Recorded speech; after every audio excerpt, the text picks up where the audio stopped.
Sometimes the kindest thing you can do is the one thing that costs you everything. The rain had been falling steadily across downtown Seattle for nearly 2 hours when Linda Harper noticed the boy sitting alone beneath the narrow awning outside Bennett's Harbor Grill. Most people hurried past without giving him a second glance. Some pulled their coats tighter. Others stared at their phones as they rushed toward parked cars and nearby office buildings. The boy remained motionless on the bench, his small frame curled inward, his eyes fixed on the wet sidewalk below. Linda first saw him through the restaurant window while carrying a tray of drinks to a table near the entrance. At first she assumed a parent was nearby. 10 minutes later he was still there. 20 minutes later he had not moved. 30 minutes later he remained alone. Something about that unsettled her. Linda had worked at the restaurant for almost 12 years. At 52 years old she had learned how to read people. She could tell when someone was angry before they spoke. She could tell when a customer was celebrating good news or carrying a private burden. And as she glanced through the glass once more, she saw something she recognized immediately. The boy was scared. During a short break between tables, Linda stepped outside carrying an umbrella. The cold air hit her face as she approached the bench. The boy looked up briefly before lowering his eyes again. He appeared to be around 10 years old. His clothes were clean but slightly oversized. Raindrops clung to his dark hair. "Hi there," Linda said gently. "Are you waiting for someone?" The boy did not answer. Instead he pressed his hands together and rocked slightly back and forth. Linda immediately softened her tone. Years earlier her nephew had been diagnosed with autism. Some of the signs were familiar. "My name is Linda," she said. "You do not have to talk if you do not want to." For several seconds neither spoke. Then the boy quietly whispered a single word. "Ethan." Linda smiled. "Nice to meet you, Ethan." Again silence followed. She noticed his eyes drifting repeatedly toward the restaurant windows and then toward a nearby trash can. Her heart sank. She had seen that look before too. Hunger. "Have you eaten today?" she asked carefully. Ethan did not answer directly, but his expression changed enough for Linda to understand. Before she could ask another question, a loud burst of thunder echoed through the street. Ethan flinched immediately and covered his ears. Linda crouched beside the bench. "It is okay," she said softly.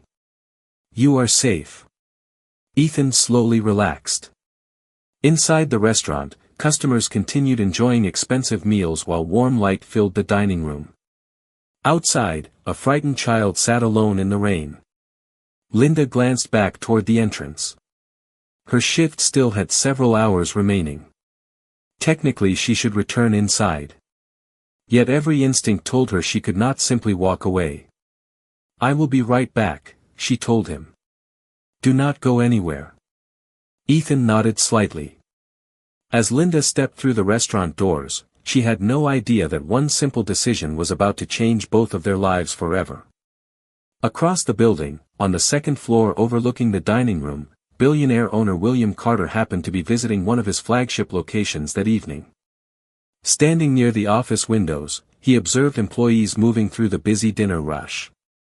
Moments later his attention shifted toward the entrance where he noticed Linda looking outside at someone sitting beneath the awning. William frowned slightly. He did not know who the child was. He did not know why Linda seemed concerned. But before the night was over, what he believed he saw would set in motion a chain of events that none of them could have imagined. Linda Harper moved quickly through the kitchen, but her thoughts never left the boy waiting outside in the rain. She reached into her purse and pulled out a few bills she had planned to use for groceries after work. Without hesitation, she handed the money to the cashier. "1 bowl of chicken noodle soup and a bread roll," she said. "And put it under my name." The young cashier nodded and prepared the order. Linda knew restaurant policy prohibited giving away food without authorization, but she was not giving anything away. She was paying for it herself.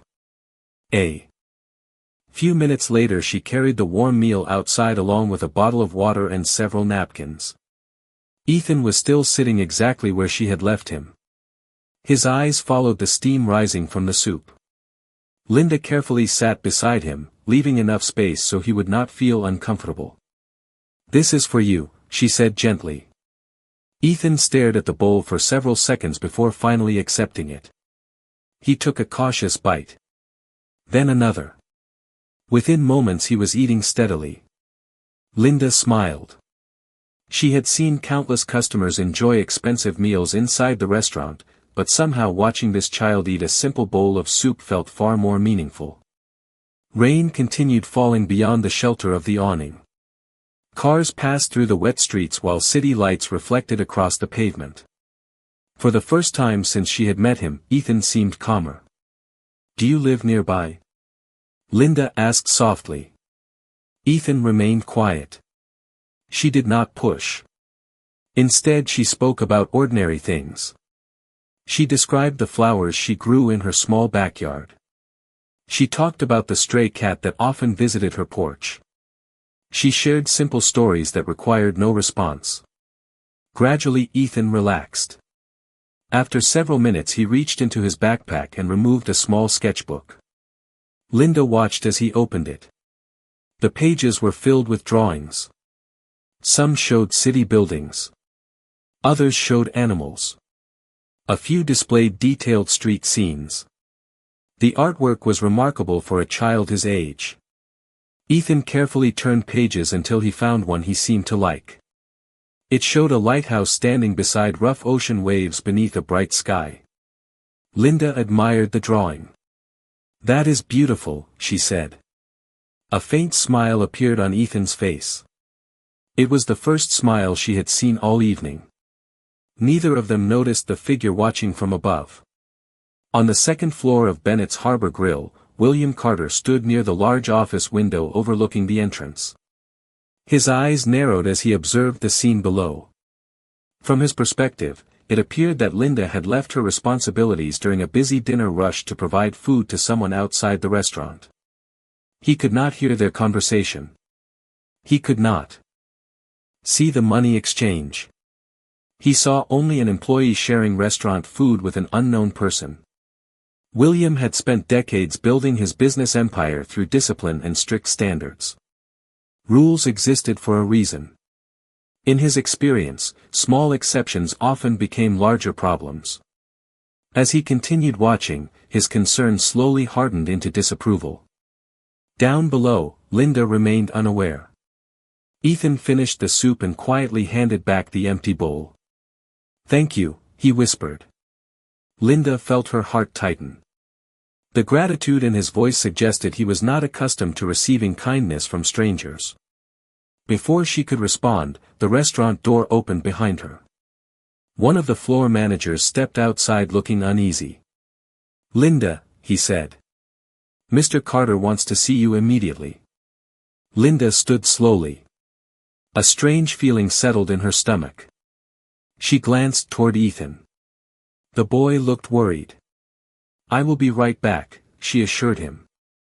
But as she followed the manager inside the restaurant, she had no idea that the simple act of feeding a hungry child was about to cost her far more than a few dollars and a bowl of soup. Linda Harper followed the floor manager through the crowded dining room while dozens of customers continued enjoying their meals, completely unaware that her evening was about to change. The closer she came to the second-floor office, the stronger the feeling of unease became. She had worked too many years in the restaurant business not to recognize when something serious was happening. When she entered the office, William Carter was standing beside the large window overlooking the entrance. His expression was firm. Several managers sat quietly around the conference table. The atmosphere felt unusually tense. William gestured toward a chair. "Please sit down, Linda." She remained standing. "Is there a problem?" William folded his arms. "I believe there is." For a moment neither spoke. Then William turned slightly toward the window. "I watched you leave your section during a busy shift. I watched you take food outside. I watched you give that food to a boy sitting in front of the restaurant. Linda immediately understood what this was about. I paid for that meal myself, she explained. The child had not eaten. He was sitting alone in the rain. William barely reacted. Whether you paid for it or not is not the issue. Linda frowned. Then what is the issue? William's voice remained calm but cold. The issue is judgment. Customers come here expecting professionalism. Employees are not authorized to spend work hours feeding people outside the restaurant. Linda stared at him in disbelief. He is a child. William answered immediately. And you are an employee. The room fell silent. One manager shifted uncomfortably in her chair. Another looked down at the table. Linda could hardly believe the conversation she was hearing. During 12 years at Bennett's Harbor Grill she had never received a formal complaint. She had worked holidays. She had covered extra shifts. She had trained new employees. Yet now she felt as though none of that mattered. Mr. Carter, she said carefully, the boy was scared and hungry. I was gone less than 10 minutes. I made sure my tables were covered. No customers were neglected. William remained unmoved. Rules exist for a reason. Linda looked around the room hoping someone might speak. Nobody did. The managers appeared uncomfortable, but no one challenged the billionaire owner's conclusion. William reached for a folder on the table. I have built this company by maintaining standards. When employees begin making personal exceptions, consistency disappears. Linda felt her chest tighten. You are punishing me for helping a child. William shook his head. I am holding you accountable for poor judgment. Those words hit harder than she expected. For years she had accepted difficult customers, long shifts, and demanding schedules because she believed hard work mattered. Yet standing in that office, she suddenly realized that the man in front of her knew nothing about Ethan. He had never spoken to the boy. He had never asked a single question. He had simply decided he already knew enough. William slid a document across the table. Effective immediately, your employment is terminated. The words seemed to echo through the room. Linda looked down at the paper without touching it. 12 years ended in a single sentence. For several seconds she could not speak. Finally she lifted her eyes. You never even asked why he was there. William offered no response. Linda nodded slowly. Then there is nothing left to say. She removed her employee badge and placed it carefully on the table. No anger. No shouting. No tears. Only disappointment. As she walked toward the door, one manager quietly whispered, I am sorry. Linda offered a faint smile and continued out of the office. Downstairs she collected her purse and coat. Through the front window she could still see Ethan sitting beneath the awning. The boy immediately stood when she stepped outside. He looked worried. Linda forced a gentle smile. Everything is okay, she told him, even though it was not. Ethan studied her face before reaching into his sketchbook. He tore out a single page and handed it to her. Linda looked down at the drawing. The image showed a lighthouse standing against a storm while a small figure remained safe beneath its light. She felt emotion catch in her throat. At that moment she had no way of knowing that the simple drawing in her hands would soon reveal a truth powerful enough to change William Carter's entire world. The next morning felt strangely quiet for Linda Harper. For the first time in more than a decade, she woke up without preparing for an early shift at Bennett's Harbor Grill. The rain had stopped overnight, but the heaviness from the previous evening remained. She sat at her small kitchen table staring at a cup of coffee that had long since gone cold. Losing a job was painful. Losing one because of an act of kindness felt even worse. Yet despite everything that had happened, her thoughts kept returning to Ethan. She wondered whether he had made it home safely. She wondered who was taking care of him. Most of all, she wondered why a child had been sitting alone outside a restaurant during a storm. Meanwhile, across Seattle, William Carter arrived at his office expecting another routine day. Financial reports covered his desk. Meetings filled his schedule. Yet something continued distracting him. He found himself thinking about the drawing Linda had carried when she left. The image had appeared unusually detailed for a child. For reasons he could not explain, he could not stop thinking about it. Later that afternoon, one of the floor managers entered his office carrying a small envelope. "This was left outside near the entrance this morning," she explained. "I think it belongs to the boy from yesterday." William glanced at the envelope without much interest. Then he noticed something unusual. On the front was a carefully drawn lighthouse identical to the one he had briefly seen on the paper Ethan handed to Linda. Curious, he opened it. Inside was a folded sheet containing another drawing. This one showed the same lighthouse standing beside the ocean. But there was something different. Near the bottom corner, Ethan had included a small wooden bench. Sitting on that bench was a woman wearing a waitress uniform. Beside the drawing were 3 handwritten words. "Thank you, Miss Linda." William stared at the paper longer than he intended. The message was simple. Yet it carried an emotional sincerity that was impossible to ignore. The boy had clearly been grateful. Very grateful. For the first time, William found himself wondering whether he had missed something important. He called the manager back into the office. "Do we know anything about that child?" he asked. She shook her head.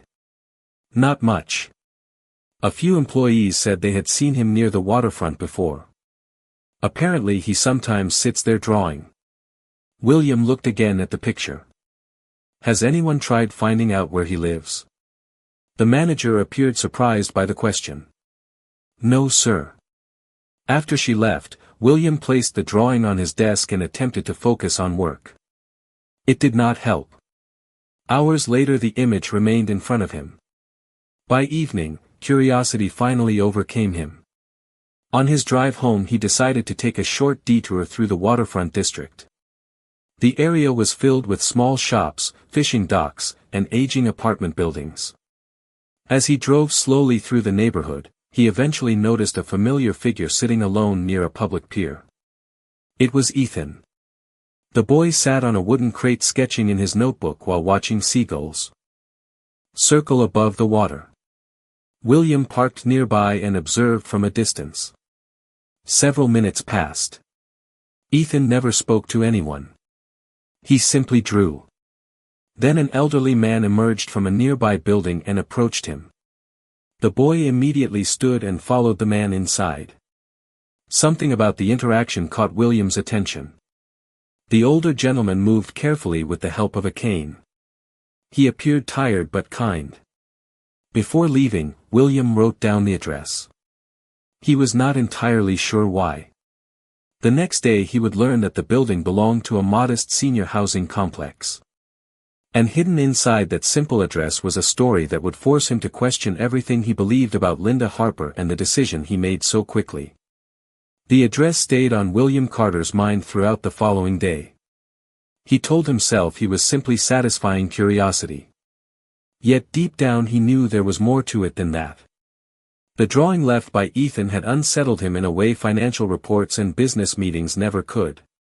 Something about the boy's quiet gratitude felt genuine. Something about Linda's reaction when she was dismissed continued to replay in his memory. She had not argued. She had not begged to keep her job. She had simply looked disappointed. The memory bothered him more than he wanted to admit. Late that afternoon, William drove back to the waterfront neighborhood. The senior housing building appeared modest but well maintained. Flower boxes lined several windows. Residents sat on benches outside enjoying a rare break in the weather. William entered the lobby and introduced himself to the receptionist. After a brief conversation, he learned that Ethan lived there with his grandfather, Thomas Brooks. The receptionist hesitated before sharing more information, but eventually pointed him toward a small community room where Thomas often spent time reading. When William entered, he immediately recognized the elderly man from the previous evening.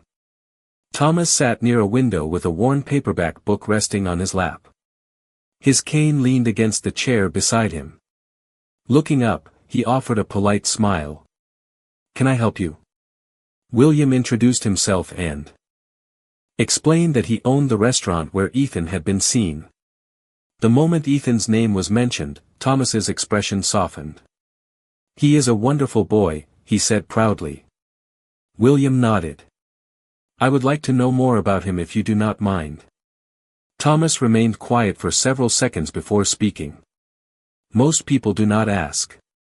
What followed was a story William never expected to hear. Several years earlier, Ethan had lost both parents in a tragic accident. Since then, Thomas had become his sole guardian. The adjustment had been difficult. Ethan struggled with change. Crowded environments overwhelmed him. Trusting strangers was almost impossible. Thomas did everything he could, but life on a fixed retirement income left little room for unexpected expenses. Therapy appointments, transportation costs, and daily needs often stretched the budget to its limit. William listened carefully. The story alone was moving, but then Thomas revealed something even more surprising. "There is one reason Ethan still smiles as much as he does," he said.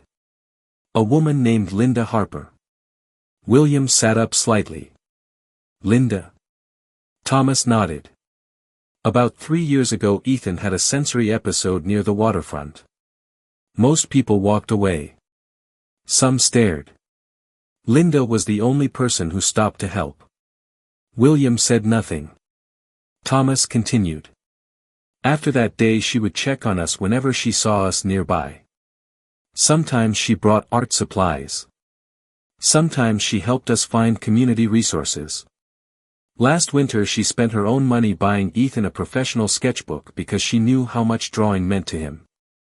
William stared in disbelief. He had never heard any of this before.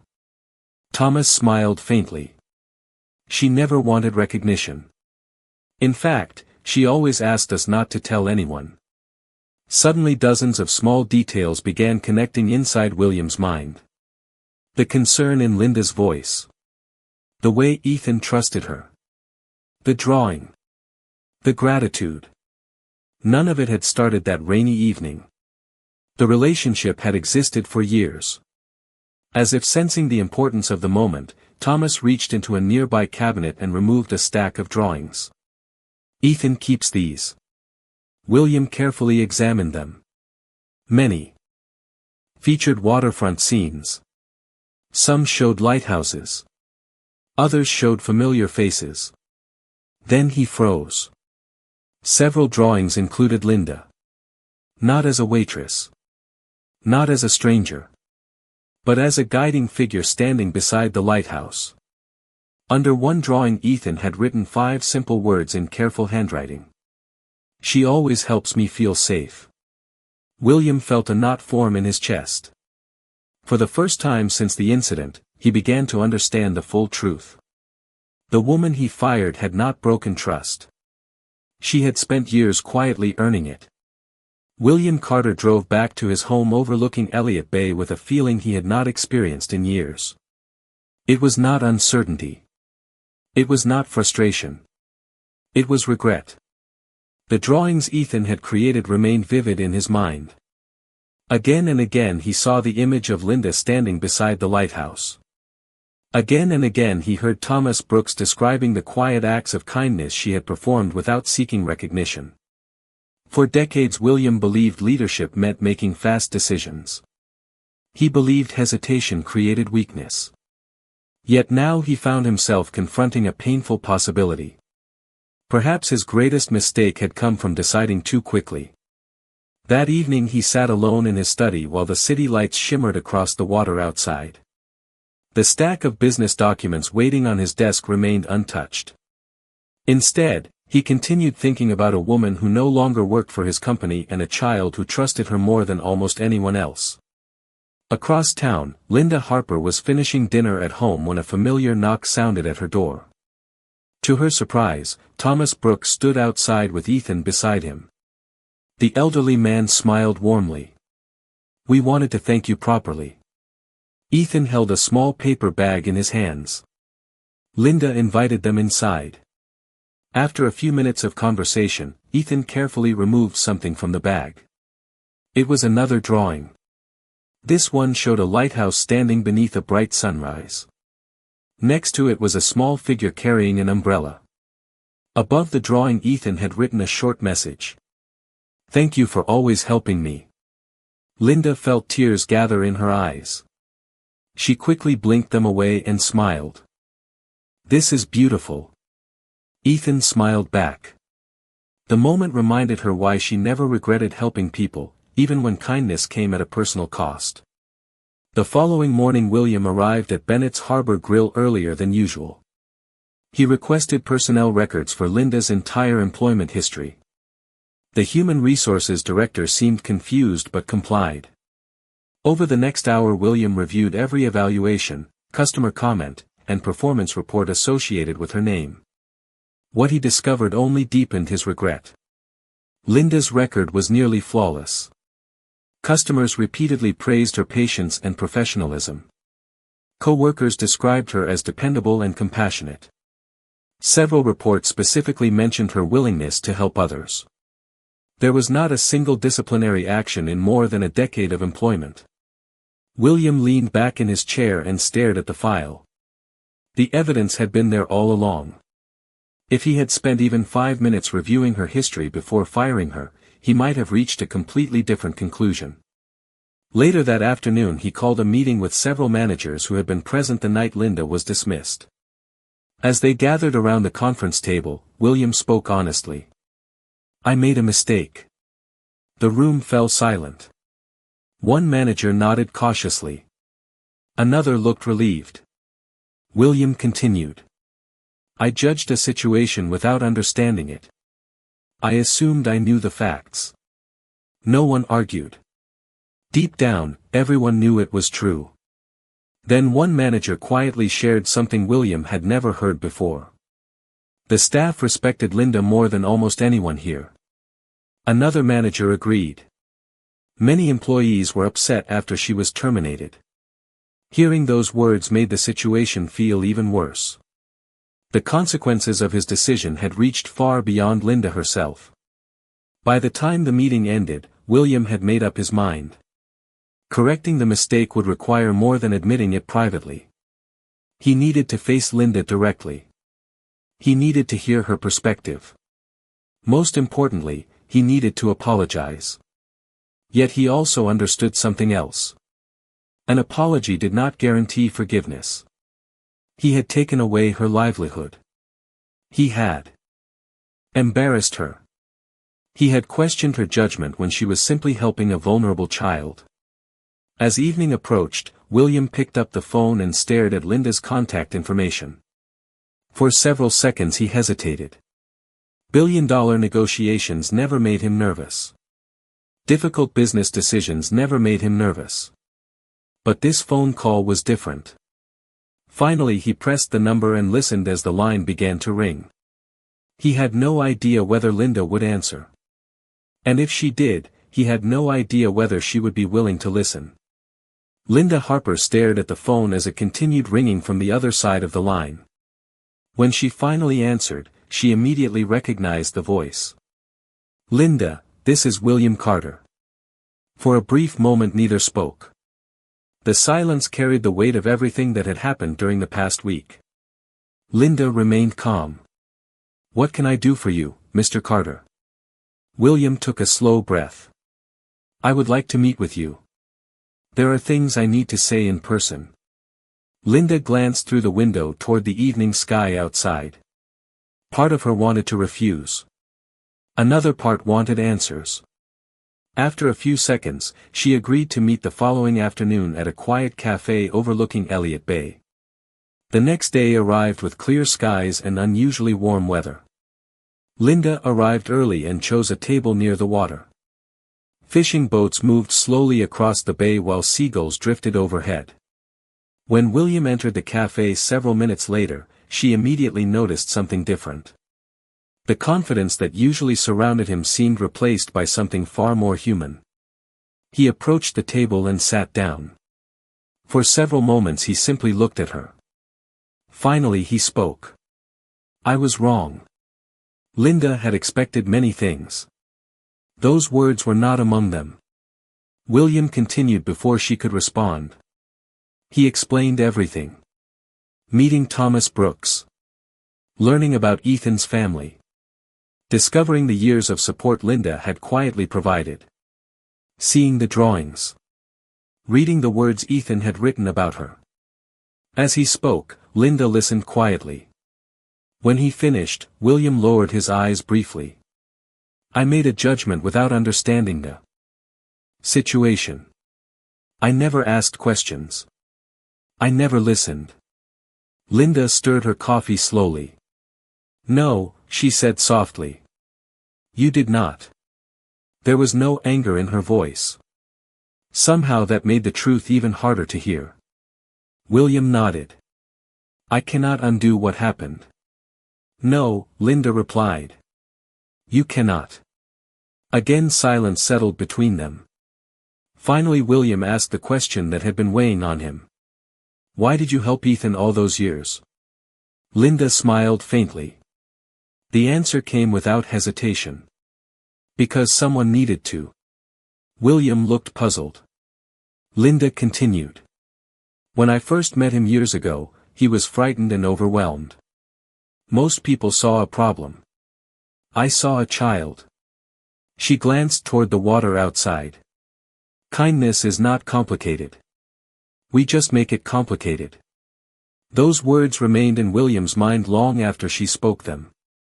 For years he had built businesses, negotiated contracts, and managed thousands of employees. Yet the simple truth in her statement felt more powerful than many lessons he had learned in boardrooms. Then William reached into a folder he had brought with him. He carefully placed several documents on the table. "I would like to offer you your job back." Linda looked at the papers but did not touch them. William continued. "Your position. Full back pay. Benefits. Everything." Linda studied his expression. She could see sincerity there. Yet she also understood that trust could not be repaired with paperwork alone. "Why?" she asked.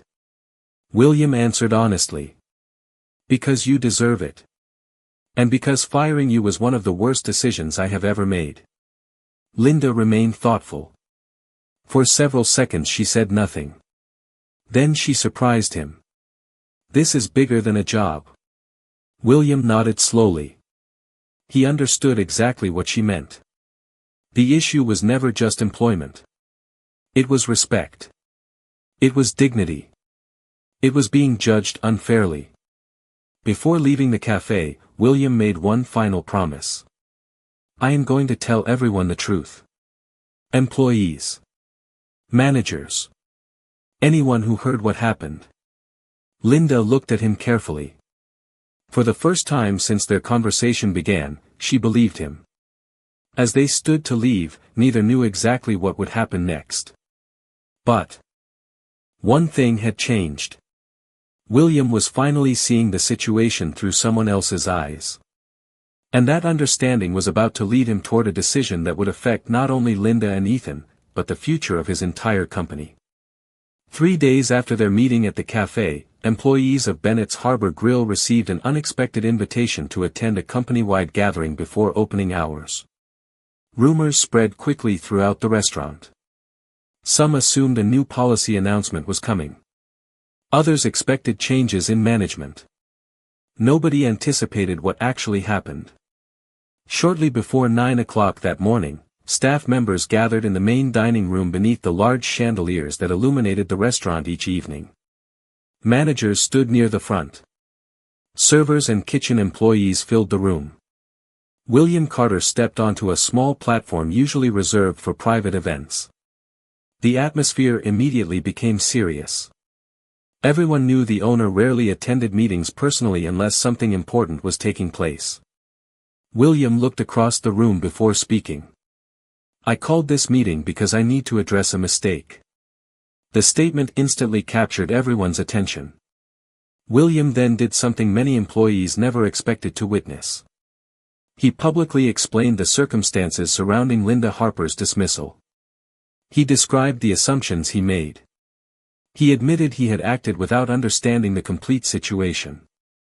He spoke about Ethan. He spoke about Thomas Brooks. He spoke about the years of quiet support Linda had provided to a child who trusted her. Most importantly, he accepted responsibility. There were no excuses. No attempts to shift blame. No effort to justify his actions. As employees listened, many exchanged surprised glances. Several already suspected Linda had been treated unfairly. Hearing the truth confirmed their concerns. Then William made a second announcement.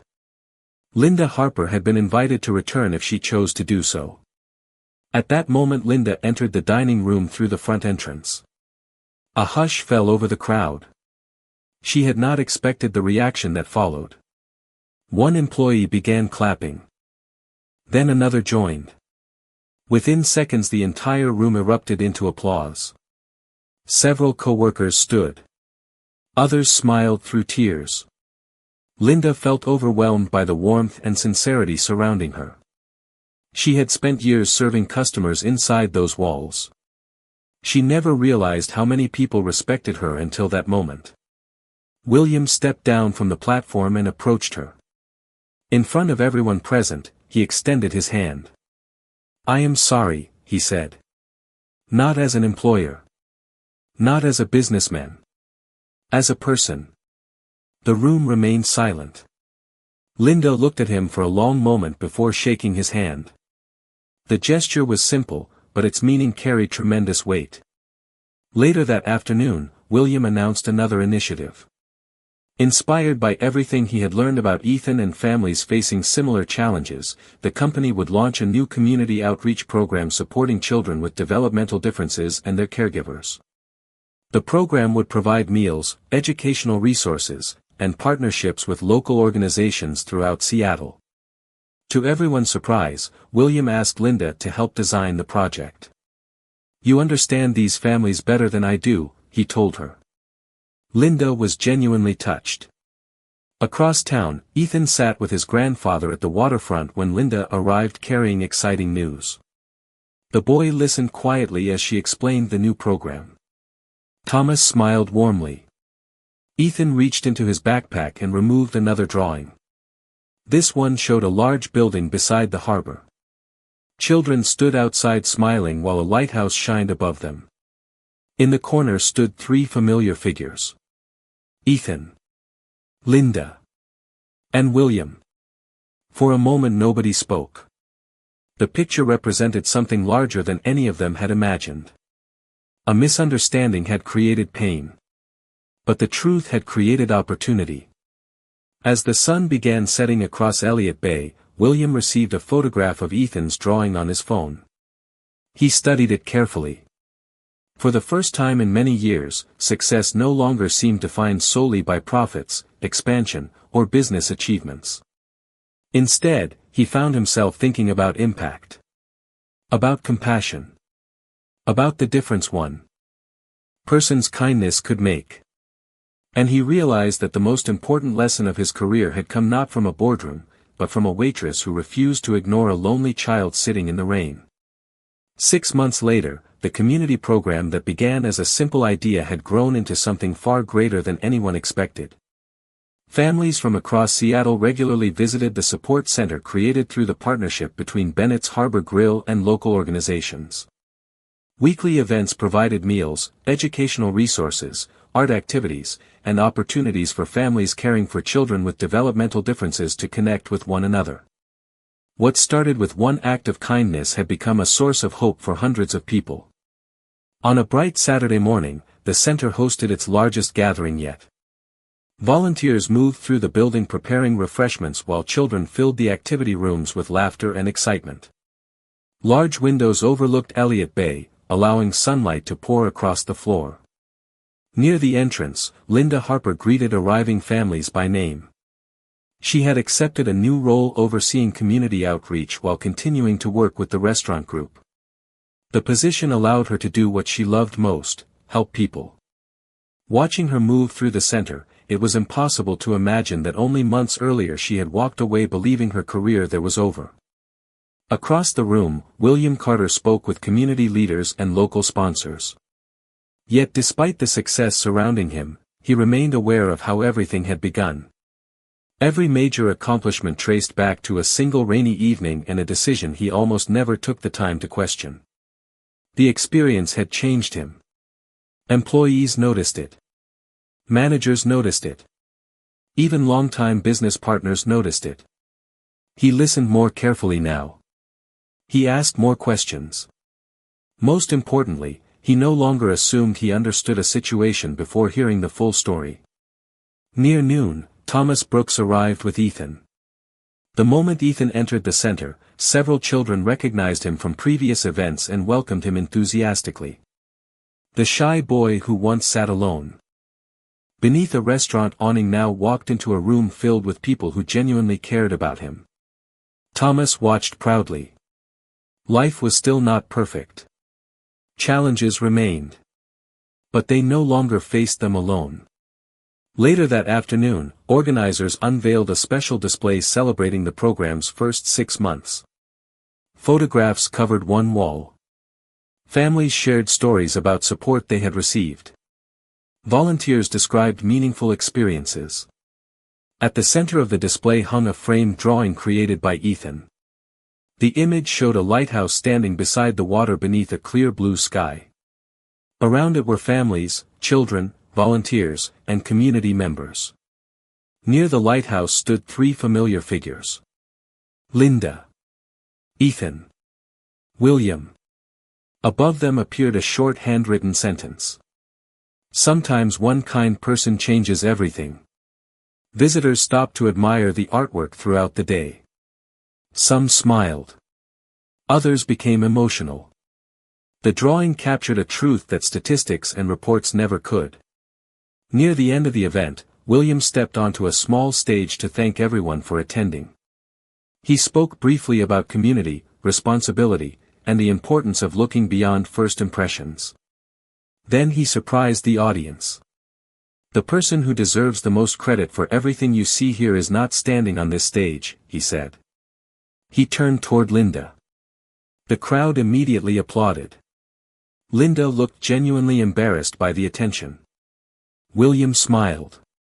She reminded all of us that compassion matters. She reminded us that helping one person can create a ripple effect we may never fully understand. The applause grew louder. Ethan smiled as he watched from beside his grandfather. As the gathering came to an end and families began heading home, the sun slowly started setting over Elliott Bay. Golden light reflected across the water just as it had on countless evenings before. Yet for the people whose lives had been touched by this story, everything felt different. Linda had kept her compassion even when it cost her. Ethan had found a community that embraced him. Thomas had gained support he never expected. And William had discovered that true leadership begins with humility. Sometimes the most important truths are not hidden in business reports, contracts, or boardrooms. Sometimes they are found in simple moments. A bowl of soup. A conversation in the rain. A child's drawing. And the choice to see another human being with kindness before judgment. In the end, that choice changed every life it touched.